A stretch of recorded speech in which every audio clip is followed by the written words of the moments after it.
23 მაისს აფხაზეთის დღესთან დაკავშირებით აფხაზეთის ავტონომიური რესპუბლიკის უმაღლეს საბჭოში სხვადასხვა სფეროში მოღვაწე გამორჩეული ადამიანები მრავალწლიანი ნაყოფიერი საზოგადოებრივი მოღვაწეობისათვის დააჯილდოვეს. მოწვეულ სტუმრებს აფხაზეთის უმაღლესი საბჭოს უმაღლესი ჯილდო, საპატიო სიგელი, წარმატებული სიგელი და მედალი უმაღლესი საბჭოს თავმჯდომარემ ჯემალ გამახარიამ გადასცა. მან მადლობა გადაუხადა გაწეული ღვაწლისთვის და წარმატებები უსურვა მათ შემდგომ საქმიანობაში.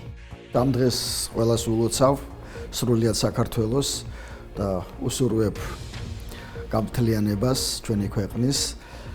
ჩვენ ტრადიციულად ამ დღეს პატევს მივაგებთ ჩვენი საზოგადოების გამორჩეულ ადამიანებს. ესენი იყვნენ პედაგოგები, გამორჩეული პედაგოგები, მედიცინის მუშაკები, მეცნიერები, ხელოვნების მუშაკები, სტუდენტები და უთხარით დიდი მადლობა ყველას იმ ღვაწლისთვის, რაც მათ უკვე გასწიეს და აგრძელებენ ჩვენი საზოგადოებისთვის, ჩვენი ქვეყნისთვის და იმისათვის, რომ რაც შეიძლება მალე დავუბრუნდეთ აფხაზეთში. დღეს საოცარი ლამაზი დღეა ყველა საქართველოს მოქალაქეთვის და განსაკუთრებით აფხაზეთის მოსახლეობისთვის. მე მერგო ბედნიერება და გადმომეცა საპატიო სიგელი თავის მედლით. მე დიდი მადლობა მინდა ვთქვა ხელმძღვანელობისთვის აფხაზეთის და ყველა იმ ხალხისთვის, რომელიც დააფასა დღევანდელი ჩემი შრომა, ამაგე და მადლობელი ვარ ყველასთვის.